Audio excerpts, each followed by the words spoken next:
everyone, welcome back to my channel. Today we are going to read a story and talk about kindness. So what I would like everyone to do is think about how you can be kind to someone in your household today. For example, I would go up to my sister and tell her she looks really nice today. I would give her a nice compliment to be kind. I would also help my mom out with the dishes to show her that I appreciate her and help her out with things around the house. So think about 1 to 2 ways that you can be kind to someone in your household. And if you go to the discussion tab, I would love for you to share how you were kind to someone in your household today. Today we are going to read a book called Each Kindness.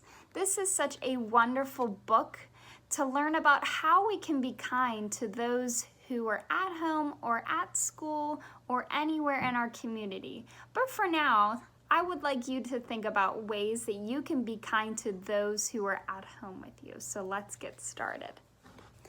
This book is again called Each Kindness.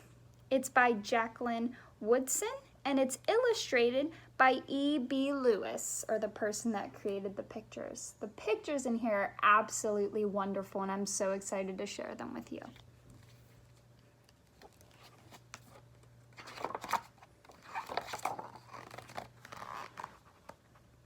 That winter, snow fell on everything, turning the whole world a brilliant white.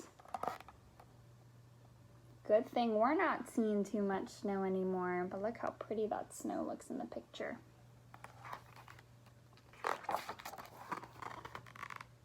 One morning, as we settled into our seats, the classroom door opened and the principal came in. She had a girl with her, and she said to us, "This is Maya." Maya looked down at the floor. I think I heard her whisper, "Hello." We all stared at her. Her coat was open, and the clothes beneath it looked old and ragged. Her shoes were spring shoes, not meant for the snow. A strap on one of them had broken.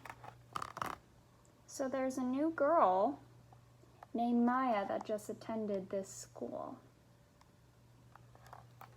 Have one of you ever been a new student at your school before? Our teacher, Miss Albert, said, "Say good morning to our new student." The only empty seat was next to me. That's where our teacher put Maya. And on the first day, Maya turned to me and smiled. But I didn't smile back. I moved my chair, myself, and my books a little farther away from her. That's not very nice. When she looked my way, I turned to the window and stared out at the snow. And every day after that, when Maya came into the classroom, I looked away and didn't smile back. I would like you all to think about what would be a better way to be nice to Maya in this situation instead of looking away and not talking to her.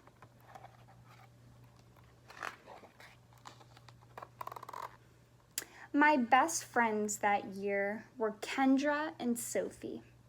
At lunchtime, we walked around the schoolyard, our fingers laced together, whispering secrets into each other's ears. We know that telling secrets isn't very nice.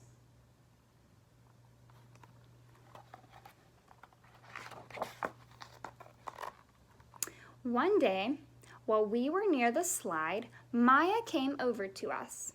She held open her hand to show us the tiny jacks and tiny red balls she'd gotten for her birthday. "It's a high bouncer," she said, but none of us wanted to play.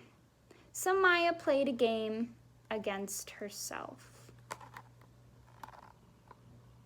We all know that if someone at school was playing by themselves, we would ask to play with them or invite them to play with us, right? Because that's the kind thing to do. That afternoon, when we got back into the classroom, Maya whispered to me, "Bet you can't guess who the new Jax champion of the world is." Behind me, Andrew whispered, "Chloe's got a new friend. Chloe's got a new friend." "She's not my friend," I whispered back. That's not very nice.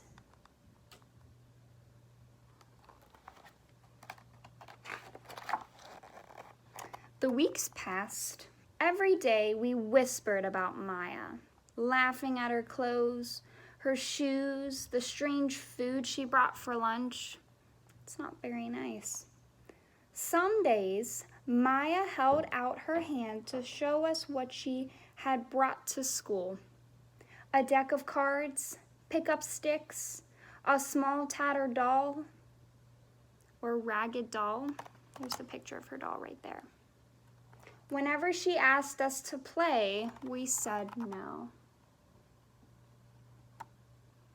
Think about how unkind that is. It's not very kind. The days grew warmer and warmer.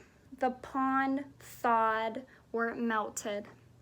Grass began growing where snow had once been. One day, Maya came to school wearing a pretty dress and fancy shoes. Look how pretty her dress is. But the shoes and dress looked like they belonged to another girl before Maya.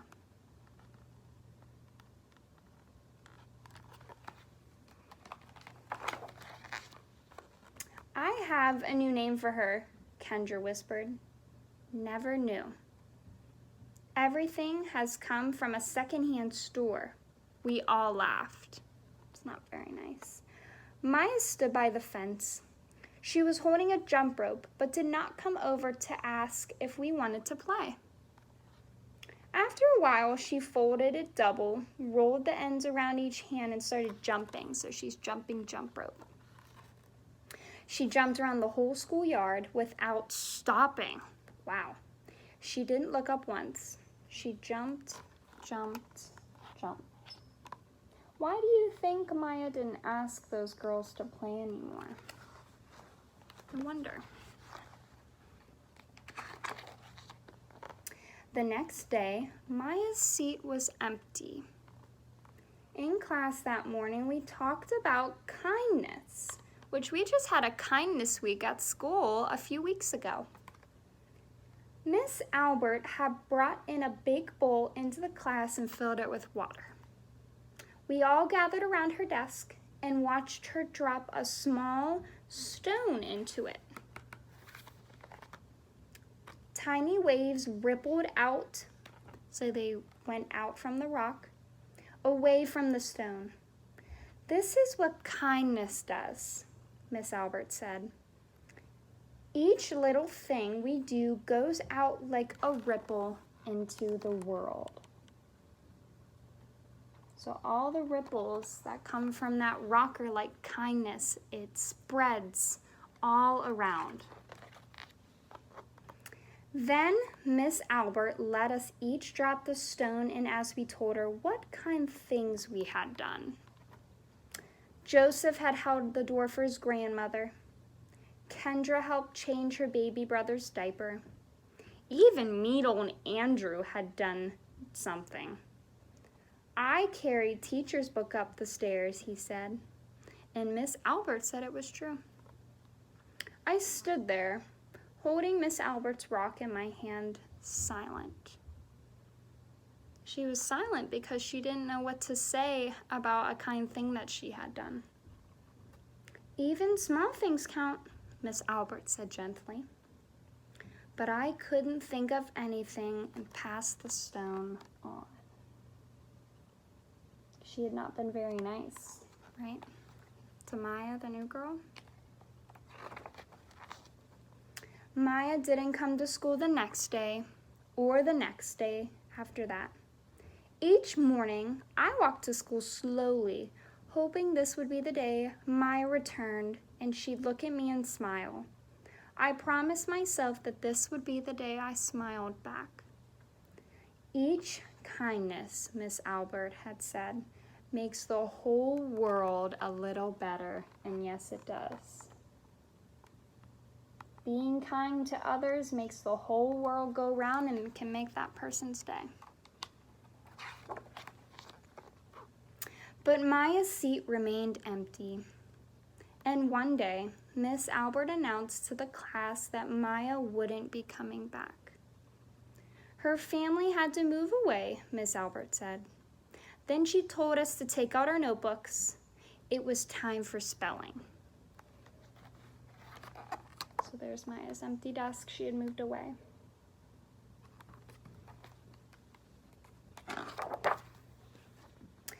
That afternoon, I walked home alone. When I reached the pond, my throat filled with all things I wished I would have said to Maya, each kindness I have never shown. I threw small rocks into it over and over, watching the way the water rippled out and away, out and away. Like each kindness, done and not done, like every girl somewhere, holding a small gift out to someone, and that someone turning away from it. So she's very sad that she had not been able to be kind to Maya before she moved. I watched the water ripple as the sun set through the maples, so the trees, maple trees, and the chance of a kindness with Maya became more and more forever gone. The end. So that was a wonderful story that talked about kindness and how we should be kind to everyone that we see and interact with every day, because you never know what someone might be going through, and kindness goes a long way.